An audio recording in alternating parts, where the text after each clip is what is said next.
बिस्मिल्लाहिर्रहमानिर्रहीम। अस्सलाम वालेकुम नाज़रीन, आप यूट्यूब चैनल देख रहे हैं। मैं इमरान खान हूँ। सबसे पहले जो सिंध के बल्दियाती इंतखाबात हैं उनके हवाले से ख़बर ये है कि इंटीरियर सिंध के अंदर जुड़लू फेर दिया है पीपल्स पार्टी ने, और जितने रिज़ल्ट वहाँ से आ रहे हैं वहाँ पीपल्स पार्टी कामयाब होती चली जा रही है। और दादू में उन्होंने 18 सीटें जीती हैं, जो मेरे पास रिज़ल्ट है उनके मुताबिक 23 में से। और दादू में हालांकि अभी तक पानी खड़ा है, हालात बहुत मुश्किल है। लोग पीपल्स पार्टी को ढूंढ रहे थे, लेकिन पीपल्स पार्टी ने वहाँ से भी वोट ले लिए हैं। अब आप अच्छी तरह जानते हैं कैसे वोट लेते हैं वो। उसके अलावा सिंध के बल्दियाती इंतखाबात में हैदराबाद में 160 में से 38 रिज़ल्ट आए थे जब मैं ये वीलॉग रिकॉर्ड कर रहा हूँ। तो 38 की 38 पीपल्स पार्टी ने जीती हुई थी उस वक्त तक, और दीगर बहुत सारी सीटें हैं वहाँ पे पाकिस्तान पीपल्स पार्टी कामयाब हो रही है। 7 में 15 सीटें, 15 की 15 जो दुनिया न्यूज़ के मुताबिक वो पाकिस्तान पीपल्स पार्टी ने जीत ली हैं। और जो नताइज कराची से आ रहे हैं वहाँ पे जमात इस्लामी सबसे बेहतर परफॉर्म कर रही है, उसके बाद पीपल्स पार्टी परफॉर्म कर रही है, और आखिर में यानी तीसरे नंबर पे पाकिस्तान तहरीक इंसाफ परफॉर्म कर रही है। वजह क्या है?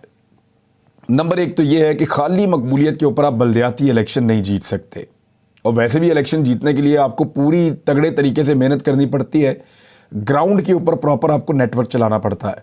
धांधली बहुत बड़े पैमाने पर हुई है, जो मेरे पास इत्तला आते हैं। जुड़लू फेरा गया है, पहले से तैयार वोट लाकर डाले गए हैं। पाकिस्तान पीपल्स पार्टी ने जो देही इलाके हैं कराची से मुल्का आसपास के एरियाज़ हैं, के माड़ी का, कुरंगी का, जो साइड एरियाज़ हैं ज़रा, वहाँ पे बहुत तेज़ी से अपने उम्मीदवारों को जितवाया है। बंदोबस्त जो है वो सिर्फ जमात इस्लामी का बेहतर था। अगर आप कंपैरिजन करें तो जमात इस्लामी कराची में आप ये कह सकते हैं कि बेशक वो पाकिस्तान तहरीक इंसाफ जितनी मकबूल ना हो, लेकिन जमात इस्लामी का उम्मीदवार मौजूद था। हाफिज़ नईमुर रहमान जो हैं वो बाकायदा ऐसा महसूस होता था कि मेयर के कैंडिडेट भी हैं और वो मेयर बने हुए भी हैं और बनने वाले भी हैं, ऐसा ही लगता था। और बड़ी कमांड के साथ बड़े लंबे अरसे से वो इसके ऊपर चल रहे थे। तो कराची में जमात इस्लामी ने अपना एक बेहतर कैंडिडेट भी दिया, एक बेहतर कैंपेन की। उनके लोगों ने बड़ी संजीदगी से ग्राउंड के ऊपर काम किया, और उन्होंने धांधली से बचने की भी तमाम तदाबीर की हैं। एमकेएम ने बाइकआउट कर दिया था। एमकेएम के बाइकआउट की वजह से कुछ जो एमकेएम के वोटर थे वो नहीं आए, और कुछ लोग जो एमकेएम के रिएक्शन में वोट डालने आते हैं वो भी नहीं आए। यानी अगर आप ये कहें कि 10% लोग ऐसे हैं जो एमकेएम को वोट डाल रहे थे वो नहीं आए, तो फिर आप ये कहें कि 10 से 15% लोग ऐसे हैं जो एमकेएम की मुखालफत में वोट डालने निकलते हैं, वो भी नहीं आए। तो माहौल जो है वो इलेक्शन का एक बड़ी पॉलिटिकल पार्टी के बाइकआउट करने की वजह से भी ख़राब हुआ है। अब जब जनरल इलेक्शन में एमकेएम लड़ेगी तो इनको लग पता जाएगा कि पब्लिक कितने गुस्से में है। लेकिन पीपल्स पार्टी ने धांधला किया इंटीरियर सिंध के अंदर भी और कराची के अंदर भी, और पाकिस्तान तहरीक इंसाफ या जमात इस्लामी ने कुछ हद तक उसको रोका है, लेकिन पाकिस्तान तहरीक इंसाफ उसके लिए ऐसा लगता है कि तैयार नहीं थी। आप इनके कैंप्स में देख लें और इनकी मेंबरशिप में देख लें, इनके जलसों में देख लें, और इवन इनको जो कराची में सीटें मिली उनके मुताबिक देख लें, तो ये एक मकबूल तरीन पार्टी है कराची की, पाकिस्तान तहरीक इंसाफ। लेकिन अगर आप इनके लीडर्स को देखें कि वो किस तरीके से अवाम के अंदर अपना बयानिया लेकर जाते हैं, तो उसमें तो वो ठीक हैं, लेकिन अवाम को मोटिवेट करने में, ग्राउंड के ऊपर अपने कारकुनों को तैयार करने में, धांधली को रोकने में, इन चीज़ों में उनका तजर्बा वो नहीं है। आपको याद होगा पंजाब में जब इलेक्शन हुए थे तो पाकिस्तान तहरीक इंसाफ ने कोई 70-80% इलेक्शन जीत लिया था, 75 से 80%। तो वो कैसे जीता था? एक एक हल्के के ऊपर तैयारी की थी, एक एक यूनियन काउंसिल के ऊपर तैयारी की थी, ग्राउंड पे कारकुनों को तैयार किया था, ना सिर्फ वोट हासिल किए थे बल्कि वोटों के ऊपर पहरा भी दिया था, और गिनती तक उठे नहीं थे। हर किस्म की मुश्किल का उन्होंने सामना किया और फिर वो इलेक्शन जीत गए। तो इलेक्शन जीतने के लिए सिर्फ इलेक्शन लड़ना ज़रूरी नहीं होता, और ये झटका पाकिस्तान तहरीक इंसाफ को भी ये बताएगा कि अगर आपने इलेक्शन जीतना है तो फिर आपको इलेक्शन की भरपूर तैयारी करनी पड़ेगी। तहरीक इंसाफ ने अपना कोई कैंडिडेट भी नहीं दिया था, यानी कोई कैंडिडेट ही अपना दे देते कि जनाब ये उम्मीदवार है हमारा, जो मेयर का उम्मीदवार है। यानी पीपल्स पार्टी ने सईद गनी साहब दिए हुए थे, जमात इस्लामी ने भी अपना कैंडिडेट दिया हुआ था। एमकेएम ने बाइकआउट इसलिए किया कि एमकेएम को पता था कि वो अपना मेयर नहीं बनवा पाएंगे, और अगर मेयर के इलेक्शन में एमकेएम अपना मेयर ना बनवा पाएँ तो फिर इलेक्शन लड़ने से बेहतर है कि इलेक्शन ना लड़ें जब कामयाबी नहीं मिल रही। तो एमकेएम ने बाइकआउट किया इसका, और उसके बाद उन्होंने प्रेस कॉन्फ्रेंस भी की, उन्होंने मीडिया पे बहुत शोर भी मचाया। राणा सनाउल्लाह साहब ने भी उनकी कुछ बातों को इंडोर्स किया। वो इसलिए इस वक्त कर रहे हैं कि पीपल्स पार्टी की भी तारीफ़ कर रहे हैं और एमकेएम की भी कर रहे हैं राणा सनाउल्लाह साहब। उसकी वजह यह है कि इन दोनों पॉलिटिकल पार्टीज़ का वोट उनको चाहिए शहबाज शरीफ को वज़ीर आज़म पाकिस्तान बरकरार रखने के लिए। अब जो खबरें हैं मैं आपके साथ मज़ीद शेयर कर देता हूँ कि कुछ लड़ाई झगड़े के वाक़यात पेश आए, कुछ लोगों को गिरफ्तार किया गया, कुछ कैंप्स जो है उनको आग लगा दी गई पोलिंग से शुरू होने से पहले। सारा दिन ऐसी वीडियोस आती रही जिनके अंदर ठप्पे पे ठप्पा लग रहा था और तीर के ऊपर लगाए जा रहे थे। पीपल्स पार्टी ने बेशतर वोट ज़ोर ज़बरदस्ती के तहत लिया है, चाहे वो इंटीरियर में लिया है, चाहे वो कराची के अंदर लिया है। लगातार वो इसी तरीके से वोट लेते हैं और ऐसे ही वोट लेकर वो जीतते हैं। आप कराची में जाएँ, किसी भी शहर में जाएँ, सिंध के आप लोगों से पूछें तो लोग शिकवा करते हैं पीपल्स पार्टी से, लेकिन जब इलेक्शन होता है तो उसके अंदर वो ठप्पे लगवाते हैं, वो ताकत का इस्तेमाल करते हैं। तो जब तक वहाँ पे सही इलेक्शन नहीं होगा सिंध के अंदर, तब तक फिर आपको पाकिस्तान पीपल्स पार्टी के साथ, या जब तक लोग निकल कर खुद अपने वोटों का ध्यान नहीं रखेंगे, मुकाबला नहीं करेंगे, तब तक आपको पाकिस्तान पीपल्स पार्टी को बर्दाश्त करना पड़ेगा सिंध के अंदर। जमात इस्लामी और पीपल्स पार्टी के कारकुनों में झगड़े हुए हैं कुछ जगहों पे, और वो झगड़े इसलिए हुए कि जमात इस्लामी रजिस्ट कर रही थी और उनकी तैयारी बेहतर थी। तो अब तक जो इतलात आ रही हैं उनमें जमात इस्लामी नंबर 1 पे जा रही है, पीपल्स पार्टी फ़िलहाल जिस वक्त मैं रिकॉर्डिंग कर रहा हूँ उसके पीछे आ रही है, और उसके पीछे पाकिस्तान तहरीक इंसाफ आ रही है। हालांकि तहरीक इंसाफ अगर जो इस वक्त सिचुएशन है उनकी, हुकूमत उनकी गिरने के बाद, रिजीम चेंज होने के बाद, इमरान खान साहब को गोलियां तक लग गई उसके बाद, तो उनके कैंडिडेट्स ज़्यादा सीटें जीतने चाहिए थे, लेकिन वो इस इलेक्शन को मैनेज नहीं कर पाए और इलेक्शन डे को तो बहुत बुरी तरह वो इसमें नाकाम हुए हैं।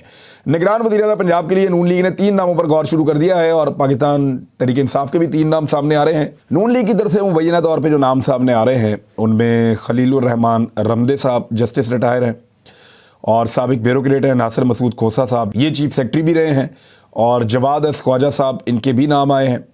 तो ये तो 3 नाम जो है वो PMLN की जानिब से आ रहे हैं। इसी तरह सलमान शाह साहब का नाम है और 2 और लोगों का नाम है पाकिस्तान तहरीक इंसाफ की जानिब से, वो भी मैं आपको बता देता हूँ।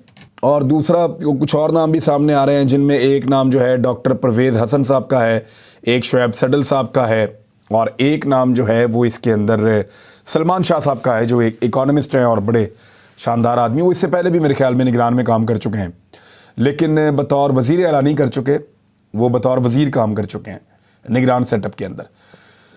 तो ये वो नाम हैं जो सामने आ रहे हैं PMLN और PTI की जानिब से। और पंजाब का वज़ीर आला जो है उसका इंतखाब अगर ख़ुद ये पॉलिटिकल पार्टीज़ मिलकर कर लें तो ये जमहूरियत की एक कामयाबी होगी। अदरवाइज़ ये मामला जो है वो दूसरे हाथों में चला जाएगा और इस्टेब्लिशमेंट फिर फैसला कर रही होगी कि कौन होगा पंजाब का वज़ीर आला, तो ये एक नई सूरत हाल पैदा हो जाएगी।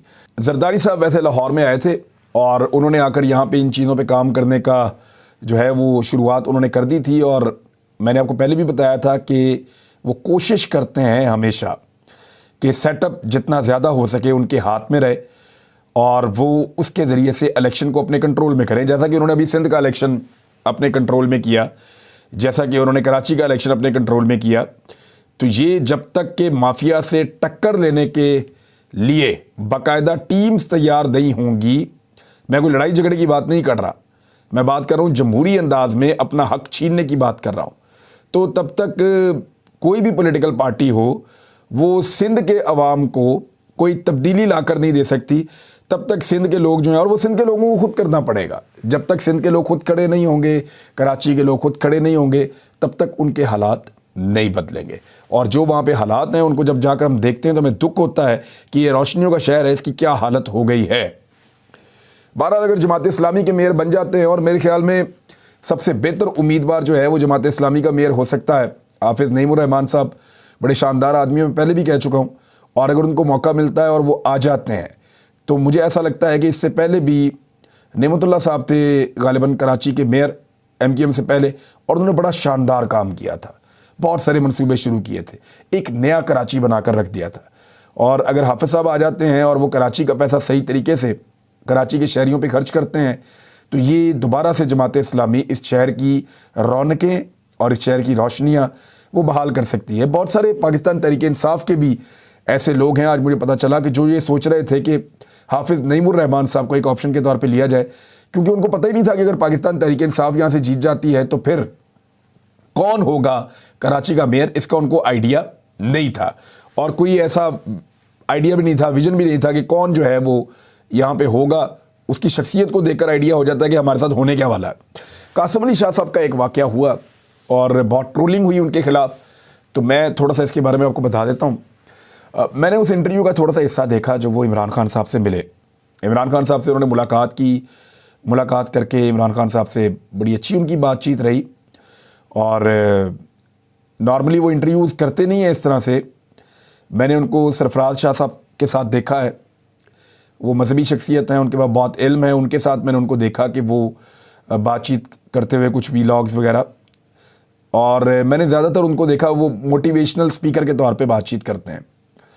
तो मैंने इमरान खान साहब के साथ उनके कुछ क्लिप्स देखे, पूरा उसको सुना नहीं था पहले, और वो देखकर मुझे लगा कि ठीक है, नॉर्मल है, जैसे वो बातचीत हमारे साथ निजी ज़िंदगी में बैठकर करते हैं वैसे ही वो बातचीत इमरान खान साहब के साथ भी कर रहे थे, और उनसे कुछ बातें पूछ भी रहे थे, उनको कुछ बातें बताने की भी कोशिश कर रहे थे। उसके बाद जो है वो उनकी एक तस्वीर आती है कि वो उनकी मुलाकात हुई शहबाज शरीफ साहब से। फिर एक उनकी वीडियो आती है कि वो परवेज़ इलाही साहब से मिले, वहाँ पे उन्होंने सवाल जवाब किए हैं। और फिर उनका एक इंटरव्यू चलता है टीवी चैनल पे 92 पे, और उसके अंदर वो कुछ जुमले बोल देते हैं इमरान खान साहब के ख़िलाफ़। यानी दो चीज़ें ऐसी हुई, इसमें दो जुमले हैं जिनके बारे में आप एतराज़ कर सकते हैं। मुझे हैरत हुई वो दो चीज़ें सुनकर, क्योंकि मैं कासिम अली शाह साहब को जानता हूँ, बड़े अच्छे दोस्त हैं मेरे। दो चीज़ें सुनकर मुझे बड़ी हैरत हुई। एक, उन्होंने परवेज़ इलाही साहब को इंटरव्यू देते हुए जुमला बोला कि जो अपना घर नहीं संभाल सकता वो मुल्क कैसे संभालेगा। ये बड़ा अनफॉर्चुनेट और एक निजी नौइयत का हमला था ये।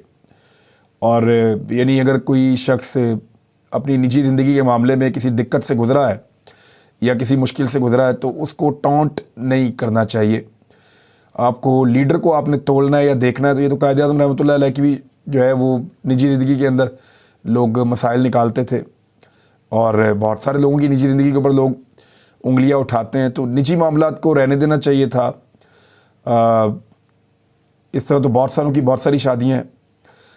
तो अगर उस लीडर के अंदर वैसे ही कोई कमी है, या वो उसकी गवर्नेंस का इशू है, या कोई ईमानदारी का मामला है, या वो बेईमान है, या उसने कोई फ्रॉड किया है, या वो झूठ बोल रहा है, कोई ऐसी चीज़ है, तो वो ज़रूर बताना चाहिए था। लेकिन कि जो बंदा अपना घर नहीं संभाल सकता वो मुल्क कैसे संभालेगा, ये थोड़ा सा मुझे ऐसा लगता है कि ये ओवर था, ज़्यादा था। दूसरा, एक और चीज़ जो उन्होंने कही कि इमरान खान साहब लगता है कि क़यामत वाले फ़ैसले भी यहीं करना चाहते हैं। ये एक पाकिस्तान में, को पता है, लोग ज़रा मज़हबी तौर पे जुनूनी हैं, तो इसको एक मजहबी रंग के तौर पे भी लिया जा सकता है इस जुमले को। और ऐसे ही जुमले हैं जिसमें इमरान खान साहब के ऊपर पहले भी बड़ी तनकीद होती रही है कि वो फितना फैला देते हैं, वो जो है वो बहुत ज़्यादा आगे बढ़ जाते हैं। खुदा न खास्ता लोगों ने बहुत अजीब अजीब बातें और वीडियोस बनाकर उनके बारे में की थी और तौहीन मज़हब के इल्ज़ामात लगाए थे। तो रोज़े क़यामत के जो फ़ैसले हैं, ये भी मुझे लगता है कि थोड़ा सा एक ऐसी लाइन थी जो नामुनासिब थी कि इमरान खान साहब क़यामत वाले फ़ैसले यहाँ क्यों करेंगे। देखें, एक होते हैं हुकूकुल इबाद और एक होते हैं हुकूकुल्लाह, और हुकूकुल्लाह के ऊपर जो पकड़ है वो क़यामत वाले दिन है। हुकूकुल इबाद के ऊपर पकड़ दुनिया में भी है और आखिरत में भी है, दोनों जगह के ऊपर है। और अल्लाह ताला ने जो शरीयत मुसलमानों को दी है उसमें भी सज़ा और जज़ा का निज़ाम है। दुनिया में जितने मज़ाहिब है उन तमाम के अंदर सज़ा और जज़ा का निज़ाम है, और जितनी आसमानी किताबें हैं उनके अंदर भी सज़ा और जज़ा का निज़ाम मौजूद है। अगर ये सारे फ़ैसले क़यामत वाले दिन ही होने होते तो फिर अल्लाह रब्बुल इज़्ज़त हमें मना कर देते कि कोई किसी को कुछ ना कहे, मैं क़यामत वाले दिन खुद ही तुम्हारे दरमियान फ़ैसले कर दूँगा। वो फ़ैसले ज़रूर करेगा हम सब के, लेकिन उसने ज़मीन के लिए भी कुछ कायदे और कानून बनाकर इंसानों को दिए हैं। पूरी एक शरीयत मौजूद है, शरीयत मोहम्मदी सल्लल्लाहु अलैहि वसल्लम, और इंसानों ने सदियों तक इस ज़मीन पर रहने के बाद बहुत सारे कायदे और कवानीन सीखे हैं और उनकी मौजूदगी में वो रहते हैं। यानी जिस मुल्क के अंदर या माशरे के अंदर रूल ऑफ लॉ होता है और पकड़ होती है, सख्ती होती है, वहाँ पे आप देखें वो तरक्की करते हैं और वहाँ पे मसाइल उतने ज़्यादा नहीं होते, हालात वहाँ के बेहतर होते हैं। और जहाँ पे रूल ऑफ लॉ नहीं होता, सज़ा और जज़ा का निज़ाम नहीं होता, जहाँ सख्ती नहीं होती, वहाँ पे कोई आपके सामने तरक्की भी नहीं होती, ताकतवर की हुक्मरानी होती है, लोग मर्ज़ी के मालिक होते हैं, जिसकी लाठी उसकी भैंस, जंगल का कानून। तो वो इस तरह की चीज़ें होती हैं। मेरे ख्याल में ये दो चीज़ें कासिम अली शाह साहब ने थोड़ी सी ओवर बोल दी। और उसके बाद एक बड़ा खौफनाक रिएक्शन आया पाकिस्तान तहरीक इंसाफ के क्राउड की जानिब से, पाकिस्तान की यूथ की जानिब से, और उन्होंने भी बहुत सारी चीज़ें बोल दी, उनमें बहुत सारी नामुनासिब भी थी। अब उसके बाद कासिम अली शाह साहब ने फिर इंटरव्यूज़ दिए 2-3, और उनमें उन्होंने ये कहा कि नहीं, मैं इमरान खान साहब का वोटर हूँ, पहले भी था, आइंदा भी उनका वोटर रहूँगा, मेरी फैमिली भी उनकी वोटर है, और इतना दलेर आदमी पाकिस्तान की 74 साल तारीख़ के अंदर कोई नहीं आया, और ऐसा लीडर पैदा नहीं हुआ जो पाकिस्तान में अब पैदा हो गया। तो ये थी जी सारी एपिसोड। अब कासिम अली शाह साहब के साथ हुआ क्या, क्यों उन्होंने इस तरह के जुमले बोल दिए, या वो बैलेंस करना चाह रहे थे, या खुदा न खास्ता कोई दबाव था या कोई चीज़ थी, वो खुद बता सकते हैं, वो ज़्यादा बेहतर मैनेज कर लेंगे इन चीज़ों को। लेकिन मैं जितना उनको सुनता रहा हूँ, मैं बहुत सारी चीज़ों से उनकी मुतासिर हुआ हूँ। कुछ अर्सा पहले एक जगह पे हमने इकट्ठे एक तकरीब को अटेंड किया था, वहाँ मैंने भी तकरीर की थी, उन्होंने भी की थी, और मैंने उनकी तकरीर पूरी सुनी थी।